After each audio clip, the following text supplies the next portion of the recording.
Ang Vienna bago ang digmaan, ang lumang imperyo ng Habsburgs ay nilabanan ng hangin ng pagbabago. Si Emperor Franz Joseph ay nagpapanatili ng isang kumikinang na harapan. Ang emperador ng kapayapaan ay natakot sa digmaan. Pinaghihinalaan niya na ang mga nasyonalistang Bosnian at Serb ay nais na sumabog ang estadong multinasyonal. Ang Balkan ay magsama at nag-aalsa malayo sa kumikinang ng Vienna. Nagalit ang lahat, suportado ng Rusong Tsar na si Nicholas II ang mga Serb na kumikilos laban sa Austria. Ang Germany ay nakabaluti laban sa silangan at kanluran, kasama ang Austria.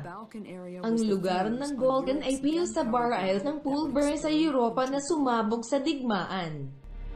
Das hat meine Mutter auch gesagt. Hat also Sinabi niya ito sa aking ina. Alam na niya na ang sitwasyon ay napakahalaga.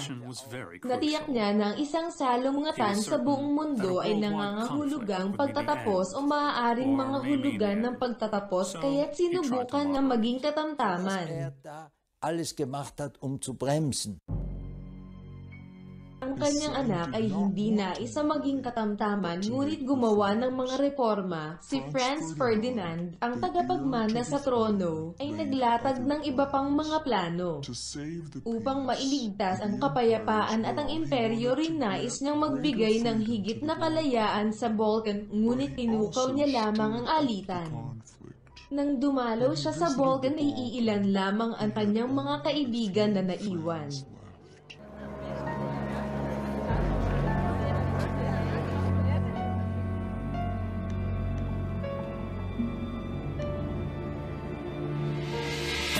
Kahit na marami siyang kaaway.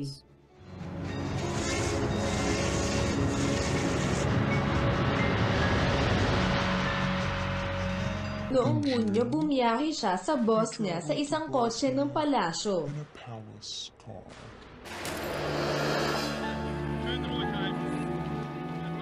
Ang tagapagmana sa trono sa isang mapaglalangan ng militar sa kabila ng binalaan. Alam ni Franz Ferdinand ng eksakto kung gaano ito mapanganib, ngunit kung mayroon kang mga obligasyon, hindi ka tiyak sa pagkuha ng mga personal na panganib. Nanumpa ang panatikong Serb na papatayin nila ang tagapagmana ng trono. Nang naaresto ay kumuha sila ng cyanide pill, ang ilan sa kanila ay mga bata pa.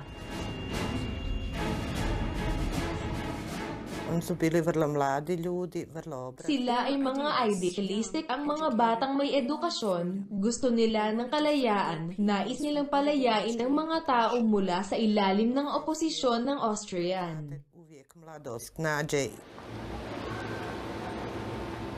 Alas 10:10 ng umaga, may 40 minuto pa, ang convoy ay nagpatuloy sa tabi ng sikat na Apelkay.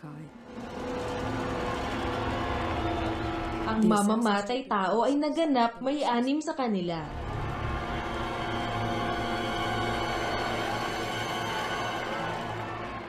Sa harap ng mahusay na tiyuhin ay tumayo ang isa pang 2 mamamatay tao. Wala rin sa kanila ang umepekto ng pumasa sa kanila ang sasakyan ni Franz Ferdinand, ang tiyuhin. Gayunpaman, itinahagis ang granada.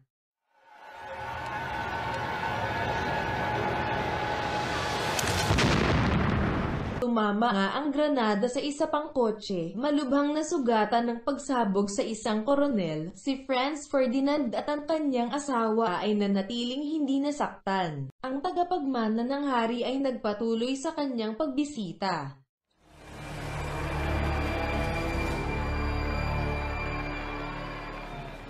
Da musste wissen Sie, Kailangan niya, alam niya na ito ay obligasyon ng tagapamahala at tagapagmana sa trono na hindi na umulit. Kapag natakot siya mula sa isang atake ng terorista ay ang sandaling iyon kapag ang pag-atake ng terorismo. Alas 10:45 ng umaga, ang tagapagmana ng maliwanag ay iniwan ng sayaw bahay. Sa kahilingan, binago ng convoy ang kanilang ruta, tila lumipas ang panganib.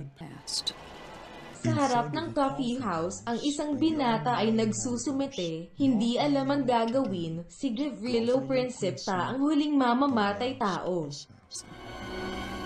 Za Gavrila niko nije pojma imao šta će se dogoditi. Gavrilo je ostao. Ang chauffeur ni Franz Ferdinand ay naging maling kalye. Hindi alam ang pagbabago ng ruta. Inutusan siya ng prinsipe na lumingon. Eksaktong tumayo si Princip. U drugu ulicu da se ne vraća više istim putem. Alas 10:50 ng umaga. Dahil sa karamihan ng tao sa daan, ang chauffeur ay nagawang mabalik lamang sa kahirapan. Dahan-dahan, nasa harap ng piston ng mamamatay tao.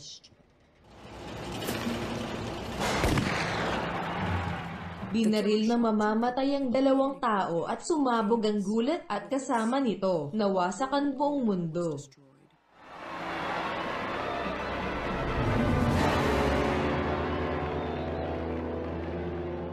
Es ist eine ganze Weltordnung zusammengebrochen. Biglang bumagsak ang buong pagkakasunod-sunod ng mundo. Una sa Austria ay may kapaligiran na tulad ng digmaan. Ang lahat ay pinapakain sa mga provokasyon ng Serb. Provokationen.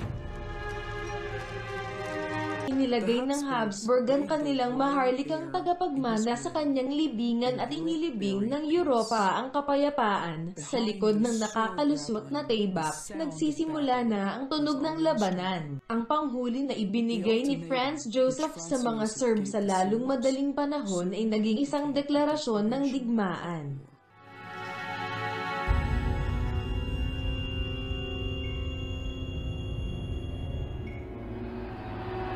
Darum auf zu den Waffen! Sa sandata, anumang pagbili, anumang ayaw ay magiging kapalit na kabisera. Ang Europa sa gilid ng kailaliman, mabuhay. Ito ay digmaan. Man war hingerissen von der Idee. Lahat ay masigasig tungkol sa ideya na pumunta sa digmaan para sa Diyos, para sa imperyo, at para sa tagapamahala. Ito ay lahi.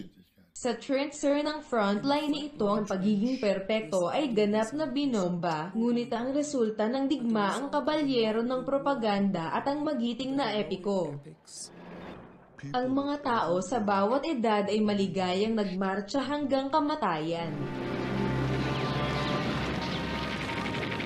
Für uns junge Leute war es die Para sa amin, bata pa ito ay pagpapatuloy ng isang larong militar, hindi namin ginawa kung gaano kalubang tunay na digmaan kapag ikaw ay patay sa pamamaril sa katotohanan.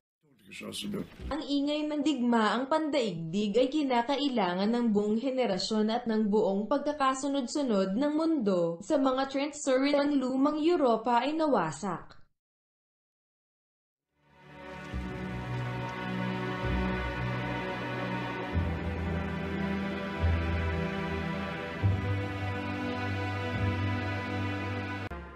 Sa bilangguan ng The Recipenstadt, isang bihag ang nakaupo. Tanging ang kanyang kabataan lamang ang nagligtas sa kanya mula sa parusang kamatayan.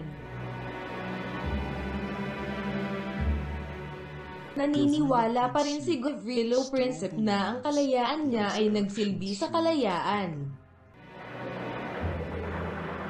9 milyong tao ang namatay sa gera na sinimulan ng kanyang mga bala.